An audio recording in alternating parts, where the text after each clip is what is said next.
When I grow up, I want to be a time traveler so I can go back to the opening night of Sunset Boulevard with Nicole Scherzinger, because this show is all anyone is talking about. Louis, you saw her take the stage last week. Yes. So we're going to dive into her performance, and I think this is a good time to talk about some of the best and worst stunt castings that we've ever seen on Broadway. Sure. It appears to you that I'm here, present, having a conversation, thinking critically about what you're saying, reacting thoughtfully. Mm-hmm.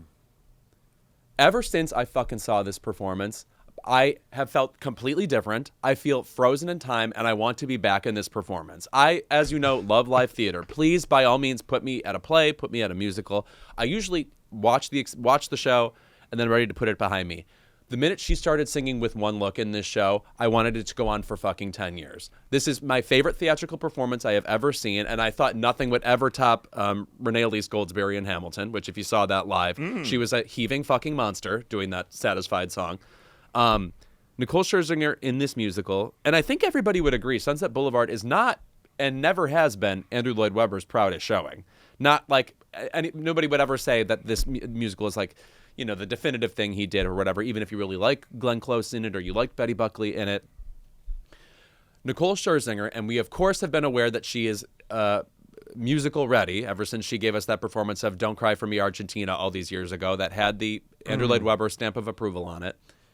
She in this show, playing the, you know, desperate retired actress Norma Desmond trying to make a comeback, gives you everything from Eartha Kitt, the way she'll like kind of like say a line at Joe Gillis, the budding pathetic screenwriter, and she'll kind of like say it like this, and it's a little bit of a whisper, and she's pulling you in.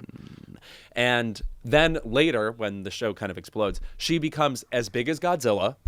The notes become Godzilla. So it's just everything in between there is so shocking, and the acting is so good.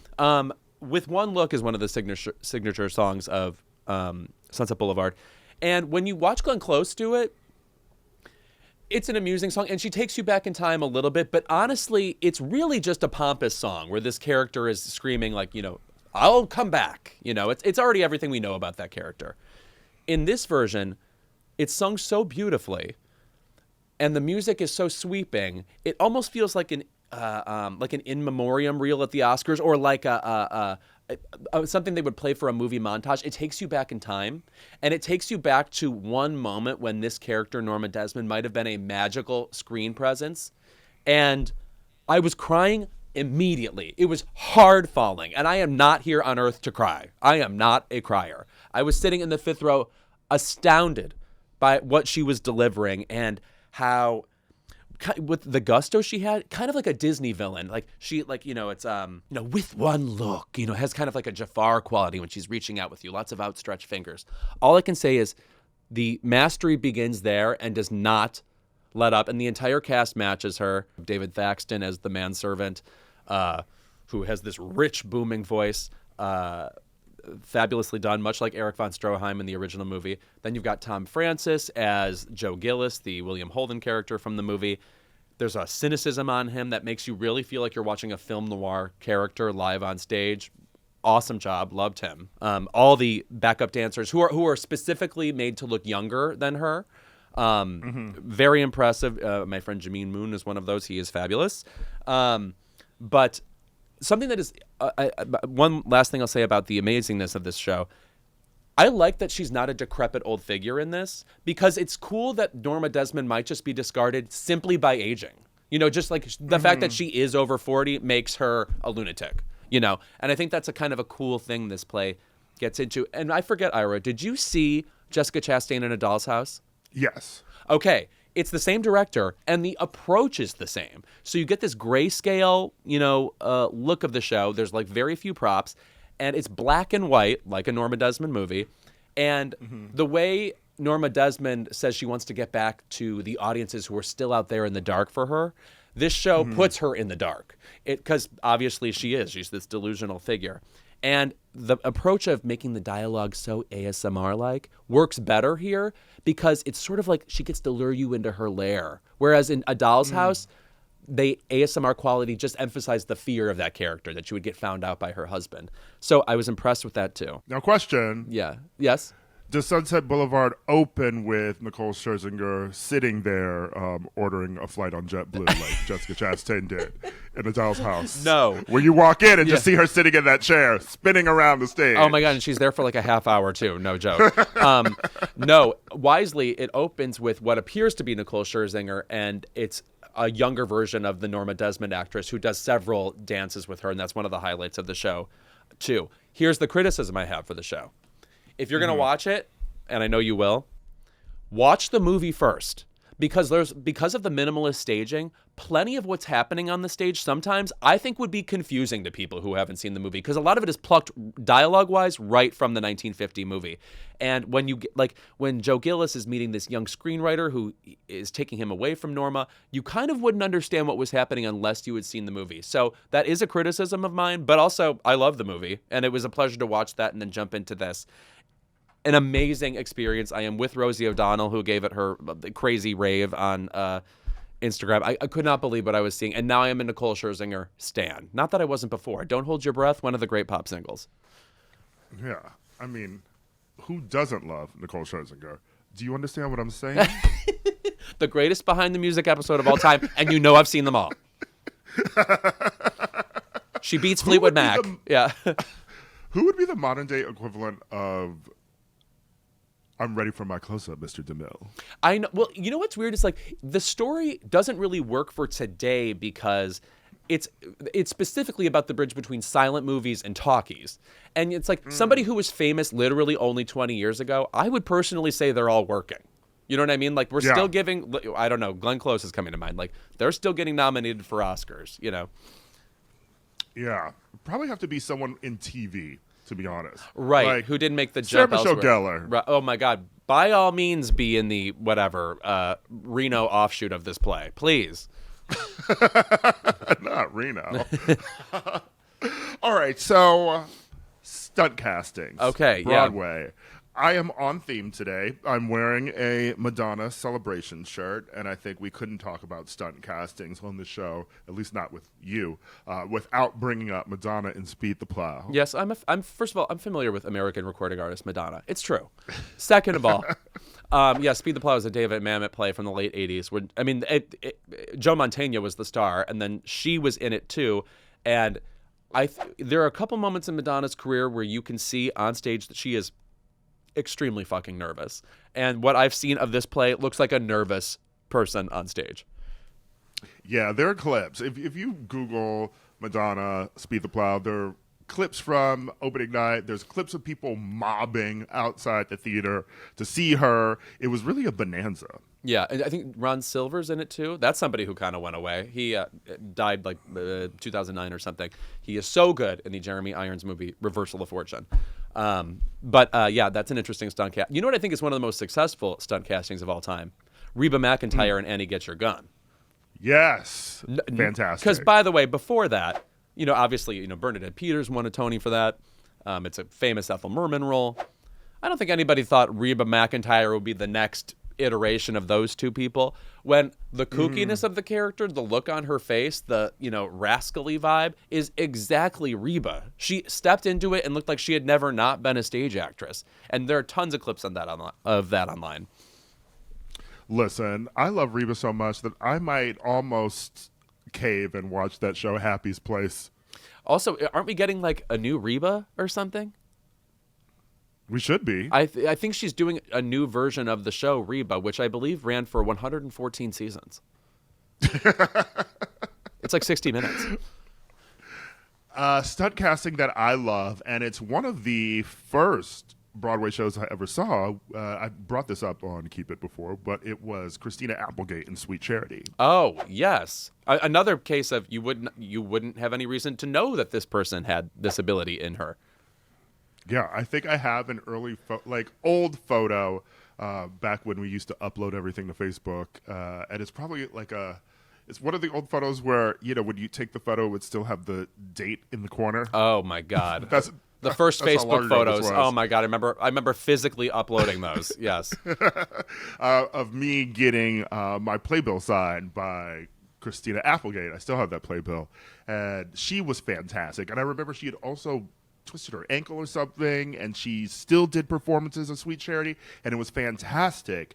But I want to bring this up because I want to ask you, do you know who almost was Sweet Charity and did not get it because they had a fight with Neil Simon? Oh, my God. Well, I was just thinking about somebody else who had... Oh, Jane Krakowski? Yes. Yes, I remember this story because she was like, you can't be writing women like this in 2003 or something. And then, first of all, let me just say... I can't play her. She's going to be dumb. Yes, which is crazy because, as you know, she's Jenna Maroney, who is maybe the world's dumbest human being. But let me just say, I support yelling at Neil Simon. I mean, who's going to make him listen and change these characters? But according to the New York Post at the time, and this is July 2003, she says, "You can't write this way for women in 2003. I can't play her if she's going to be dumb." "Don't worry, you're not going to play her," Simon snapped back. This a chorus line ass exchange. Yeah. Krakowski lobbed some more grenades at his script, and Simon left the studio a broken man, one source says. Wow. I mean, if I had to rank all the best Pulitzer winners of all time, I think he'd be in the lowest tier. That's just what I'll say about that. Might be Team Krakowski on this one. Oh, I love the Sunshine Boys with George Burns. Yeah. Yeah, but obviously, if this is Celebrity Deathmatch and it's Jane Krakowski versus Neil Simon, I'm picking Jane Krakowski.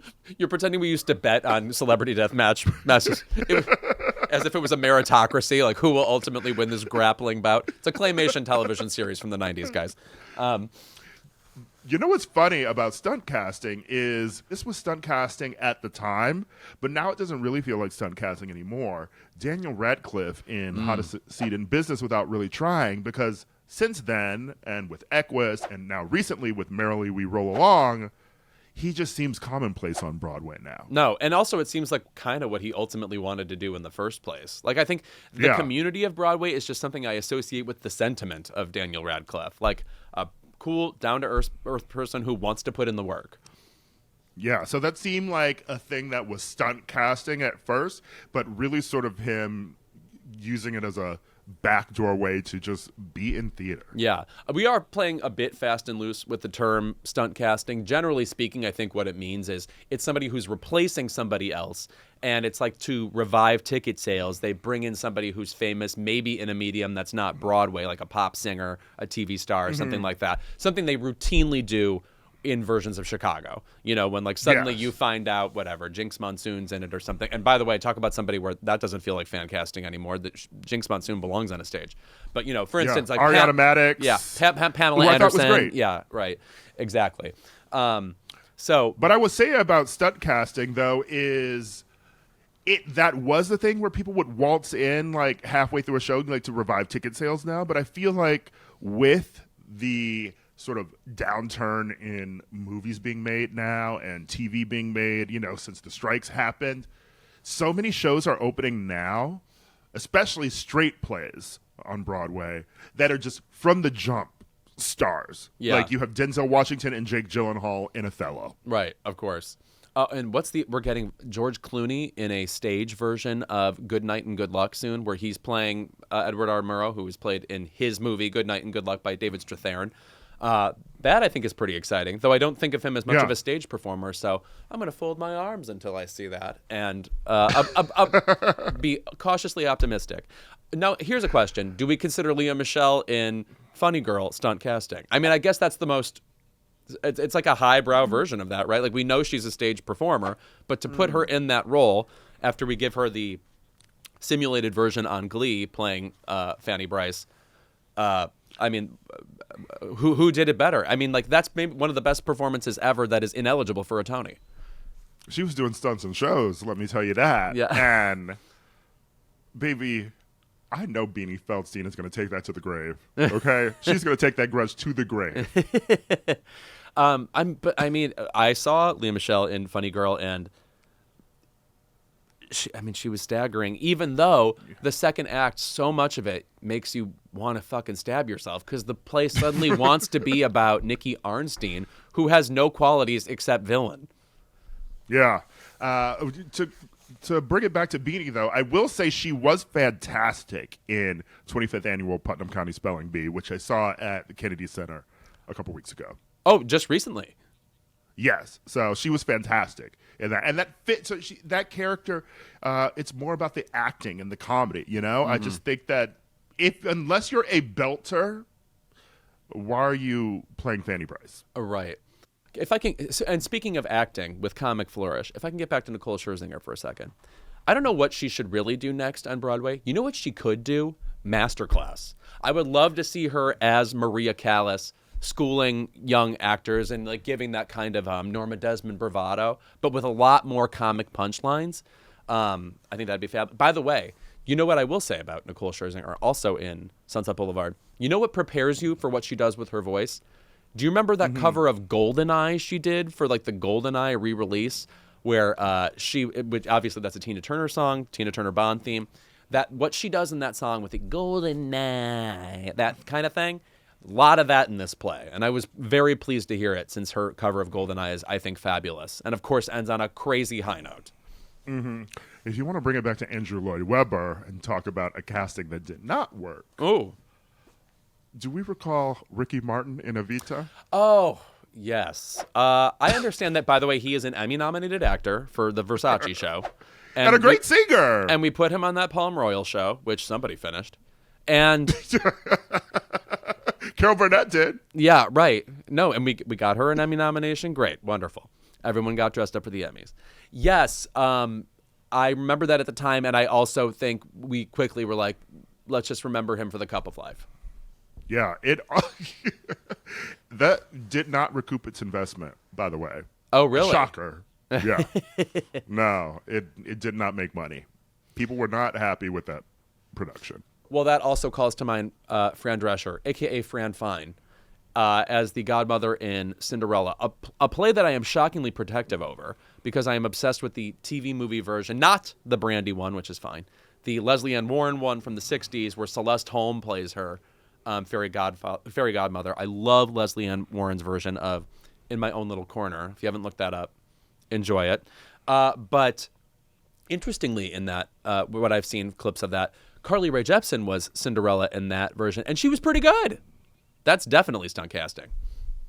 Oh, yeah. I mean, Carly Rae Jepsen, I wish I'd been able to see that version of it. But, I mean, Fran Drescher probably did about as well as she's doing as SAG president. So. Also, Carly Rae Jepsen, it's one of those things where I'm like, oh, I wish you could have seen that. But you can see Carly Rae Jepsen perform 6 times a year. So don't worry, you will see her in concert, even on accident, just walking through a fairground somewhere. Another bad stunt casting. Do you recall David Hasselhoff doing Jekyll and Hyde? I sure fucking don't. I'm horrified at the suggestion because, as you know, let's just say about his acting abilities, he can play one thing, and as you can tell from the title of that, it's 2 things. Well, it also was filmed for TV in 2001, so it's probably on YouTube somewhere where you can track it down. It's called Jekyll and Hyde, direct from Broadway, but it is a sight to behold. Robert Louis Stevenson, do you think his spirit was stirred? Do you think the coffin rattled? Do you like that show, the Jekyll and Hyde show, which is, like, I think, kind of beloved among musical theater people? I love the music in that show. Mm-hmm. I think it's great. Yeah, I've just rarely seen a really good production of it. Do you have a favorite stunt cast, Roxy Hart? Or any character in Chicago, really? You know what? I saw Lisa Rinna in it, and I thought that she was great. Really? Yeah. Now, are you brainwashed? And, a Watch What Happens Live girly. You guys have your own, shall we say, to quote Joan Didion, magical thinking going on. I also saw Harry Hamlin do the show, too. Wow. Just the whole family? Yeah, the whole family's there. I'm sure Amelia is waiting for her turn. But we talked about Cabaret with Krista a minute ago, and Emma Stone has played Sally Bowles.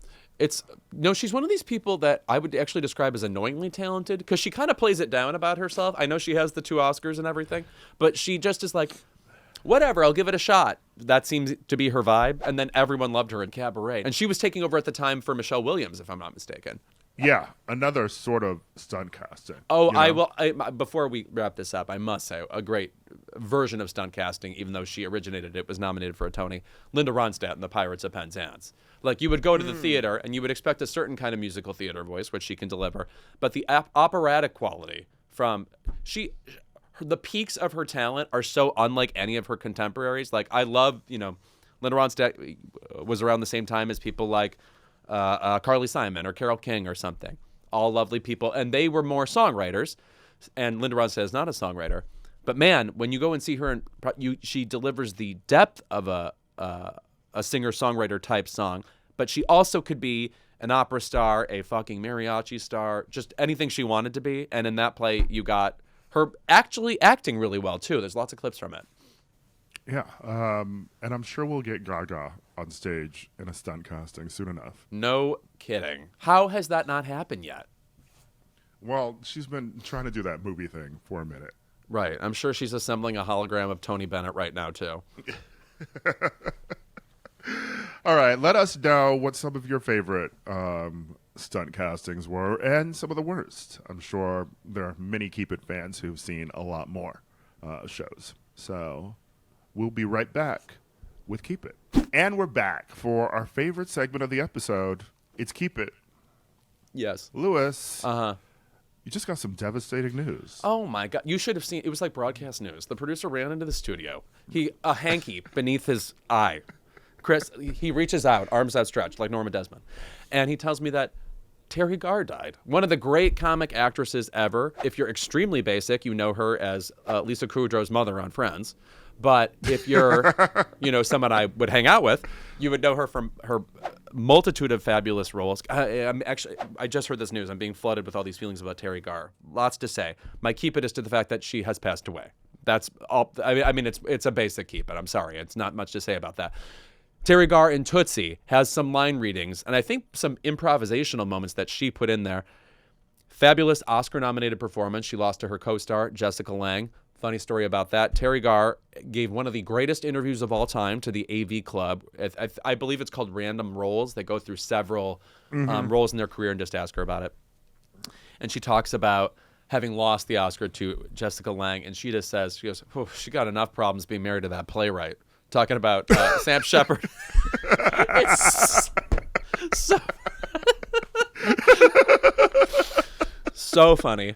And I also love her criticisms of the movie Tootsie itself. She's talking about it's a movie about a feminist triumph written by extremely sexist men. She talks about how the director Sidney Pollack, how Dustin Hoffman is extremely sexist, how he thought by playing a woman and he didn't feel attractive as the woman or something. And she goes, wait, that's what you learned from the movie? She goes, pathetic or something. Anyway, read that interview. Really funny. She's also obviously legend in Young Frankenstein, a very weird movie she was in. I don't know if you've seen this, Ira. The Francis Ford Coppola flop musical, One from the Heart, where it's Teri Garr and Raul Julia, another one of my favorite actors, gone too soon. Watch that just for the sheer amazement of it, the spectacle of it. It was sort of, you know what? It's actually the original Megalopolis, come to think of it. But Raul is like he's about to leave her, right? And yes. then finds another one and then comes back. I watched it when I was having a Coppola sort of renaissance. It's very bad. It's so crazy that it came so soon after like Apocalypse Now. Like, how could these be the same man?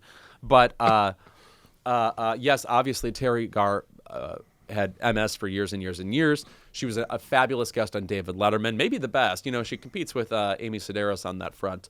But she was so candid and cool and just like had a comic sensibility that was inherent to her. One of those people who was, quote unquote, born finished. Just always had this thing about her that was ready to go. And there isn't a second one of her. We'll miss her.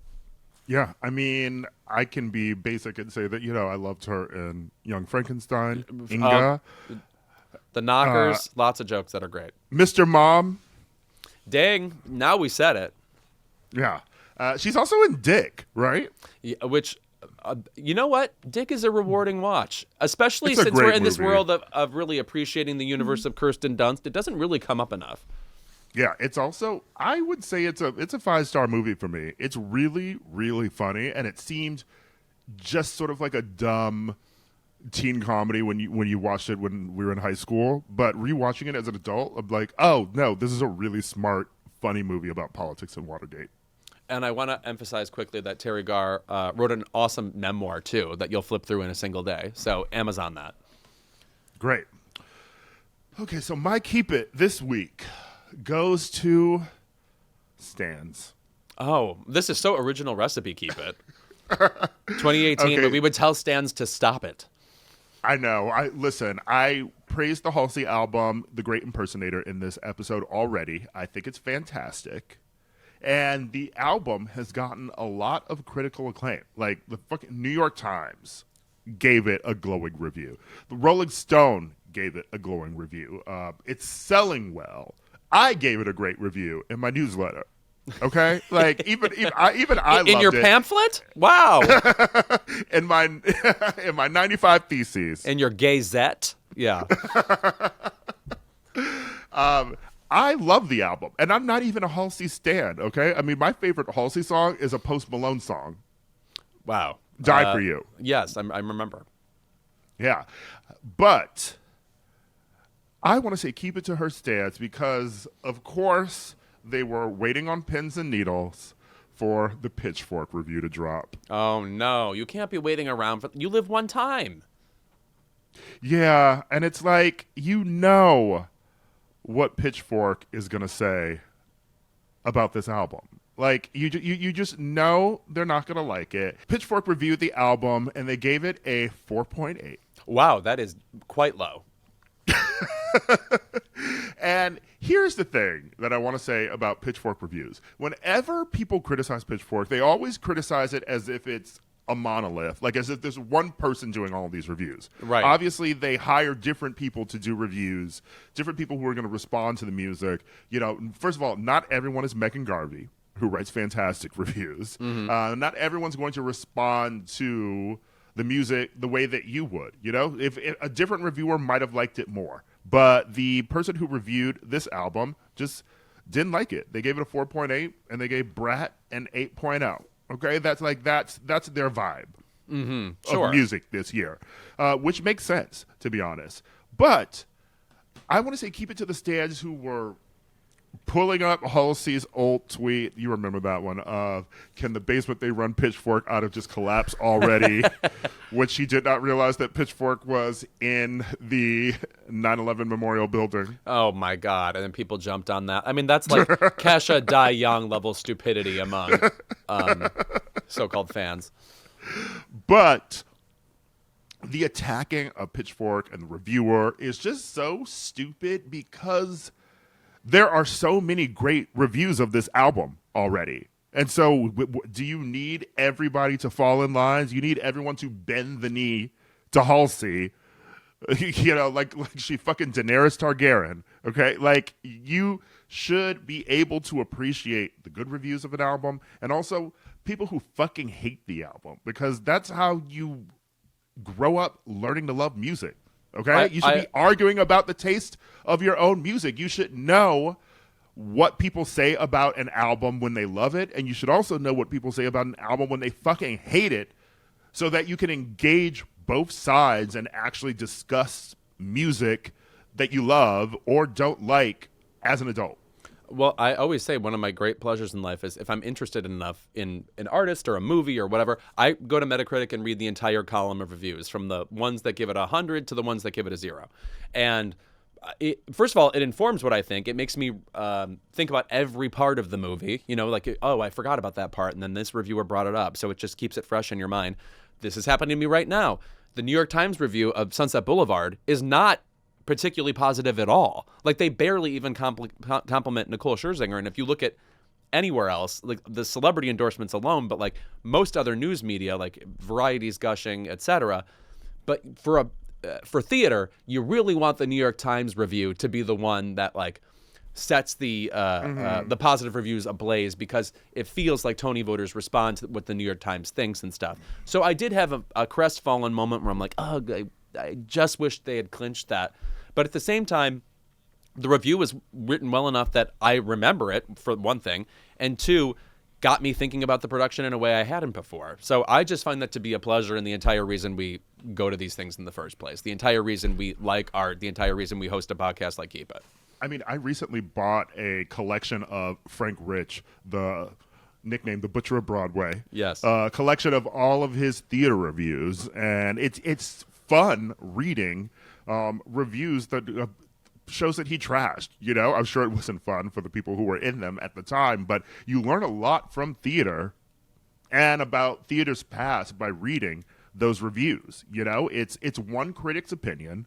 It doesn't mean it's the definitive opinion on that show. Just like this Pitchfork review is not definitive on Halsey's career or the album. Not everyone has to like Halsey.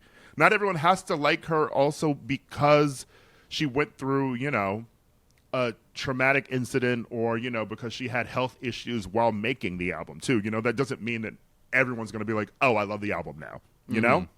It's a pleasure to be so familiar with the critic's voice that but by the time comes where you read a new review of theirs, you can place it, like you have a sense of their taste and what they consider noble and what they consider, satisfactory in terms of art. And so you can place it in this perception you already have of what they're into. And I just, again, that's why I come back to Siskel and Ebert. It's like, it's not that it's not about me agreeing with them. In fact, it's almost irrelevant whether I agree with them. I just like getting to know them continuously through what they review and what pangs them, what like upsets them. In a way, it like is just a personal experience knowing what a critic thinks. What's interesting is that Pitchfork is sort of seen in this as a monolith in this way, and unlike other websites where you would sort of know the reviewer, like when I go to a movie review, like I know if it's Manohla Dargis, for instance, right, and I am used to her voice, I'm used to A.O. Scott's voice, I'm used to what they like, their tastes, etc. And that is what I like. You can tell when someone's going to like something. You can tell when they're going to hate it. Maybe you're surprised when they like something, like this. It's all the fun in reading someone's take on something. It's actually why I love Letterboxd, to be honest. And I feel like that has brought back the idea of arguing with your friends about art and not everything needing to be all the way positive or all the way negative about something, because I saw Conclave last night, which I loved. Yeah, I can't wait to see it. And I went into Letterboxd, and there were a bunch of friends who gave it 4 or 5 stars, and there are a bunch of other friends who gave it like 2 stars or 1 star. They didn't like it at all. And I loved reading both of those reviews because I loved hearing viewpoints from both of them.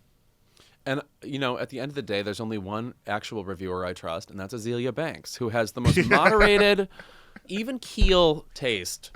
I don't know what this is. It's like so 2013. I'm being inundated with texts from friends with Azealia Banks tweets in them about certain things. I guess she stanned Creed and Matchbox 20 recently, which, by the way, this is a Matchbox 20 forward podcast. Ain't nobody stepping in the way of Mensch Rob Thomas. But Creed, she stepped a little far with that one. And I did own Human Clay, and I did own the album Weathered. So don't tell me I don't know what I'm talking about. My favorite Rob Thomas after that last season of Veronica Mars. Right. If I had to rank the Rob Thomases. Is dead to me. Yes. I was going to bring that up because of Harry Hamlin, who gives one of his best performances on that show. Yeah. Hey, listen, she loves Creed, Matchbox 20. She's always talking about like an Interpol or something. Yeah. You could always count on her to stand a random white rock band, and also always tell someone that they need to collaborate with that random white rock band. Did I already bring up her like baffling love of Feist? No. Why? Well, she stands Feist? I was there. I like that one song. Okay. I recently put a Feist song into a playlist that I made on Spotify called Smoke Break. Literally a playlist for me to listen to when I take a smoke break while writing. And the song that I picked was, Inside and Out. Oh, okay. I am not deeply familiar with... maybe Azealia Banks should be my foremost connoisseur of music. Maybe. Well... Her Madonna opinions are so fucking rancid. Moving on. Speaking about what we talked about earlier with Aaliyah and the Bee Gees, Feist's Inside and Out features a brief sample of Love You Inside Out from the Bee Gees. Oh, okay. I love when we come full circle on this. stupid circus we call a podcast. Oh, that has me questioning Feist as an artist altogether. Questioning, just like Shawn Mendes is, about his sexuality, quoth a recent tweet. Well, so he was at Red Rocks last night doing his Friends and Family tour, which is also going to be a concert film that's released in tandem with his new album, Shawn. It's called Shawn? Wow. It's called Shawn, How which Britney means he's going to Jean. get... Yes. Okay, you know what? He's going to a little more personal, raw, if you will. And you know it's going to be really personal because he already has an album titled Shawn Mendes. I love when someone has two self-titled albums. It's usually one Whitney with Houston. their full, their Yeah. full name, and then I'm going to get a little bit more personal. Right. Just my first name. Right. Which Whitney did, which feels so insane. You're telling me Arista was like, it has to be her name again? Anyway. But he played a song that's on the album. It's called The Mountain.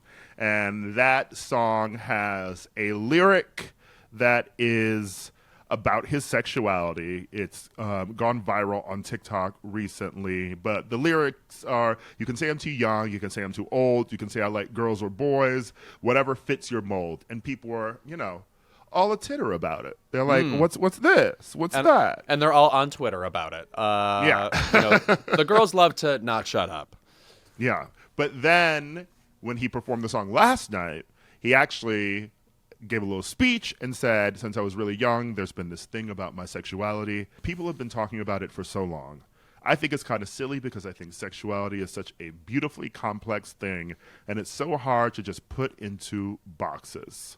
I always felt like it was such an intrusion on something very personal to me, something I was still figuring out for myself, something I had yet to discover and still have yet to discover. The real truth about my life and my sexuality is that, man, I'm just figuring it out like everyone else. Oh, my God. What a little poem, which, as you know, is gay. But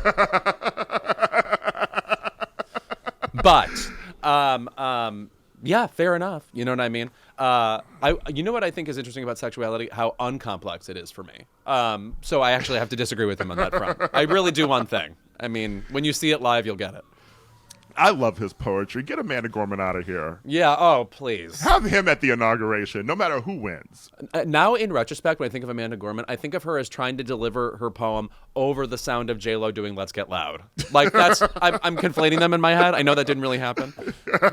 Can you be quieter, J-Lo? Please, I'm talking. She's still screaming in the background. Right, yeah. Holding that note. I find so interesting about the Shawn thing, and we've talked about this on the show for many years. times. Yeah. There's this, first there was this insistence of this ownership of his sexuality, and sort of what we've talked about recently with Chappell Roan and with Tegan Quinn, this sort of ownership that fans have of people, but it feels so different when it's sort of a celebrity that people wish was gay. Yeah. Like they want him to it's come just out. thirsty. It's just thirsty. Yeah, it's thirst, because because all the texts you get from your friends are always, like, oh, he's out now. And there's always the joke about, oh, now I can date him, or hope I run into him. And it's like, baby, good luck. Good luck, babe. This is the original good luck, babe. Yeah. It's not happening. And also, whenever a celebrity is figuring out their sexuality and saying it publicly, chances are you're about to discover a boyfriend that they already have. Yeah, right. No kidding. That is extremely true. Unless the only other person this is reminding me of right now is Lucas Hedges, who went on Ellen and said something about figuring it out when he did one of his multiple gay movies, and then ultimately it didn't pan out. We didn't get any further updates on that. Good for you, I guess, Lucas. What he figured out was he didn't want to do movies for a while, because where the fuck have you been? Yeah, no shit. He did that Brokeback Mountain on Broadway, which is one of the gayest things you can do, really. I mean, think of that phrase. So, yeah. So, anyway, Shawn is talking about it. Sure. There's nothing holding him back, really. And of course he's talking about it because he has an album coming out on November 14th. Oh, he keeps me in stitches. Which I say, people have been talking about his sexuality and using it to drive headlines for years, so he might as well use it himself to drive up album sales. Right. We wouldn't want him lost in Japan in terms of his sexuality. Yeah. My last point I just want to say is if you're going to be talking about Shawn Mendes, and so many people are sharing, like the speech and their Instagram and everything today, name a single song.